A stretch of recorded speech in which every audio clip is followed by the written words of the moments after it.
Ya, nah kembali di Apa Kabar Indonesia Pagi, pemirsa. Kalau tadi Anda menyimak diskusi kami, paling tidak kan memang setiap platform tuh memiliki ciri khasnya masing-masing. Namun memang yang paling besar ceruknya tadi disampaikan adalah TikTok gitu ya. Kayak seperti Mas Anies kemarin yang juga citranya kemudian narasinya, sentimennya berubah menjadi positif dengan etalase berapa baik kacamatanya gitu. Saya Google dulu ya. Nah, tapi begini Mas Gun, permasalahannya kemudian berkampanye atau berkomunikasi dengan para pemilih di media sosial ini tuh dampaknya hanya untuk memperbaiki atau meningkatkan citra saja atau justru elektabilitas, karena pengaruhnya kan harus tiba di TPS pada 14 Februari. Ya pasti itu semua kan dalam konteks rangkaian citra ya. Tetapi apakah kemudian hanya naikin popularitas Itu dia. atau juga berdampak pada elektabilitas? Saya melihat begini, akan sangat bergantung pada mekanisme yang dipakai oleh para capres, cawapres dan timnya. Maksud saya begini, kalau cuma di sosial media sekalipun rame itu bisa bersifat bubble atau gelembung. Kenapa? Karena kan kalau di sosial media itu ada istilah echo chamber ya, atau ruang gema. Ya mereka mungkin yang aktif di sosial media itu akan bercakap-cakap oleh untuk mereka. Atau istilah fenomena lain disebutkan filter bubble ya. Nah, kalau mau keluar, maka harus disebut dengan connected media. Jadi satu platform seperti misalnya TikTok juga diamplifikasi di misalnya Twitter atau X misalnya, kemudian juga di YouTube misalnya, atau di Facebook. Dan itu juga jangan salah, keramaian atau keriuh rendahan di sosial media harus ditarik ke dunia offline melalui basis komunitas yang misalnya kalau anak-anak muda, komunitas anak muda. Contoh misalnya yang dilakukan oleh Pak Anies ya, kenapa di bulan Desember sampai awal Januari itu naik?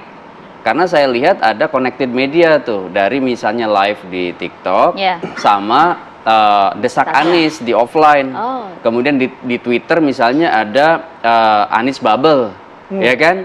Nah itu kan terhubung tuh satu sama lain. Ketika misalnya anak-anak muda yang lagi hype gitu ya di sosial media, misalnya pada saat live TikTok, kemudian di-influence misalnya di daerah-daerah untuk datang ke offline melalui desak Anies. Dan itu kemudian bisa melahirkan yang disebut dengan proses ketergerakan mereka untuk berpartisipasi. Kata kuncinya sebenarnya ada di partisipasi kalau mau jadi suara. Iya, betul. Bukan hanya mobilisasi misalnya percakapan di sosial media gitu. Oke. Nah, soal connected media kemudian tadi menarik gagasan pada basis-basis komunitas itu. Tapi kan kemungkinan ya, saya nggak tahu. Tidak mungkin 100% kan Mas Gun yang akan teramplifikasi gitu. Besarannya kira-kira terlihat nggak Mas Gun dari media kemudian pada komunitas dan akhirnya hadir pada 14 Februari itu gitu? Ya kalau persentasenya mungkin nanti teman-teman dari drone ya. Tapi kalau saya melihat begini, kecenderungan sekarang ketika misalnya anak-anak muda yang rame di sosial media itu, mereka hanya sekedar ya di-influence di sosial media, itu tidak akan mewujud menjadi suara real. Ketika misalnya ada pendekatan baru yang disebut triple C ya, konsep community relation, community empowerment, community services. Jadi ada pelayanan komunitas, hubungan komunitas, pemberdayaan komunitas hidup di dunia offline-nya. Kayak misalnya ini percakapan seperti desak Anies misalnya, atau Pak Prabowo misalnya bikin forum-forum yang menarik dari atau viral di media sosial, itu juga dihidupkan di dunia offline-nya. Nah itu bisa aja kemudian memersuasi basis pemilih mereka masing-masing itu untuk lebih persentasenya membesar dan kemudian menjadi potensi suara nanti di TPS pada 14 Februari gitu. Baik, saya ke Prof. Burhan. Prof, karena sasaran dari capres, cawapres ini pada Gen Z gitu ya. Tadi kalau Mas Gun bilang ada echo chamber kalau di sosial media. Nah, ketika menarik ide-ide tersebut dan juga menarik para Gen Z milenial untuk datang ke TPS, apakah Gen Z dan milenial juga sudah secara karakter sudah consider soal itu gitu? Idenya bagus, oke saya akan datang tanggal 14 Februari gitu. Sudah terlihat belum Prof dengan karakter Gen Z milenial ini? Iya. Nah ini yang saya sebut dengan istilah Gen Z and millennial paradox. Jadi satu sisi jumlah pemilih dari generasi Z maupun milenial besar, kisaran 53-56% dari total populasi pemilih. Tetapi di sisi lain mendapatkan dukungan dari segmen ini itu tidak lantas menjanjikan tingkat partisipasi politik yang melimpah.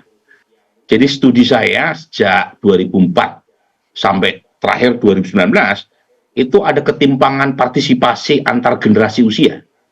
Jadi semakin tua usia pemilih, semakin besar kemungkinan mereka datang ke TPS. Demikian juga sebaliknya. Nah, studi saya itu berdasarkan exit poll, jadi kita melakukan survei di TPS yang terpilih sebagai sampel untuk quick count, dua pilpres terakhir kan kita kerjasama ya sama TV One, itu ketahuan tuh. Mereka yang menggunakan hak pilih itu umumnya dari generasi yang lebih dewasa. Gen Z dan generasi milenial itu tingkat partisipasinya 60-an%. Padahal di 2019 kemarin, tingkat turnout itu mencapai 81% di Pilpres. Artinya nih ya, buat capres itu tidak bisa taken for granted. Kalau mereka disurvei pra-pemilu mendapatkan dukungan dari kelompok pemilih Gen Z dan generasi milenial, tidak serta-merta intensi memilih itu akan diterjemahkan di bilik suara. Perlu persuasi, perlu mobilisasi, supaya generasi muda yang punya intensi memilih paslon 01, 02, 03, itu betul-betul datang ke TPS. Karena aktif di media sosial, aktif di klub-klub gitu ya, itu tidak serta-merta membuat mereka datang. Nah, di sini, Bayu, ini kelompok terutama paslon yang mendapatkan dukungan dari anak muda harus waspada. Terutama ini paslon 02. Karena kalau kita lihat datanya, ini bukan hanya data survei indikator ya, Litbang Kompas, CSIS, poll tracking, itu datanya sistematik. Semakin muda usia pemilih, intensi memilih Pak Prabowo Gibran semakin tinggi. Di Gen Z misalnya, yang lahir tahun 96 ke atas, itu yang punya intensi memilih Pak Prabowo itu 54%. Tapi jangan gembira dulu, jangan-jangan 54% ini tidak disalurkan ke TPS. Karena ada paradoks antara jumlah pemilih anak muda yang besar dengan tingkat partisipasi mereka yang rendah.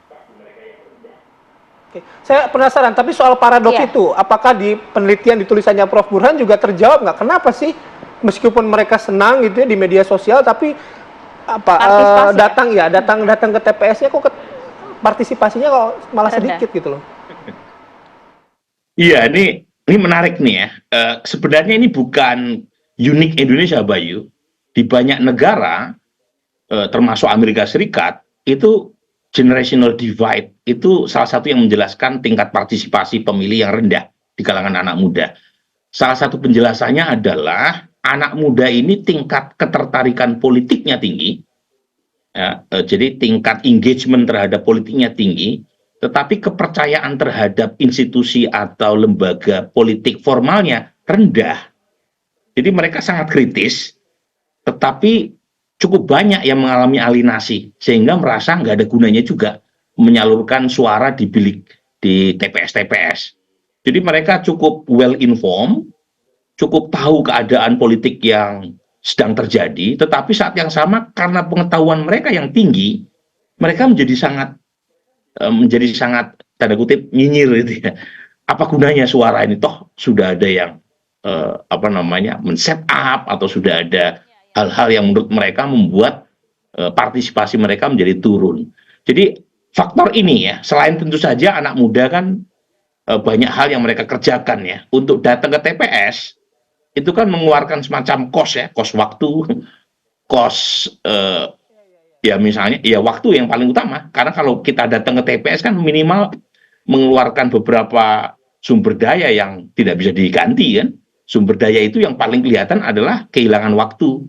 Ya, jadi hal-hal semacam ini termasuk juga ya kerumitan prosedur elektoral kita, Bayu.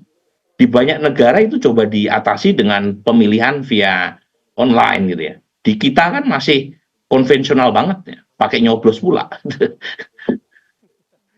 Menarik, Mas. Tapi kalau ingin menjawab hal itu sebenarnya mungkin Don Empit juga bisa menjelaskan hal ini ya. Sebenarnya obrolan di media sosial itu narasi para pemilih terutama netizen kita ini sebenarnya mengarah hanya untuk popularitas dari para capres saja, atau juga ada obrolan mengenai ajakan untuk saya akan menggunakan hak pilih saya nanti ke TPS 14 Februari. Tapi dijawabnya nanti ya Mas ya, usai jeda saat lagi.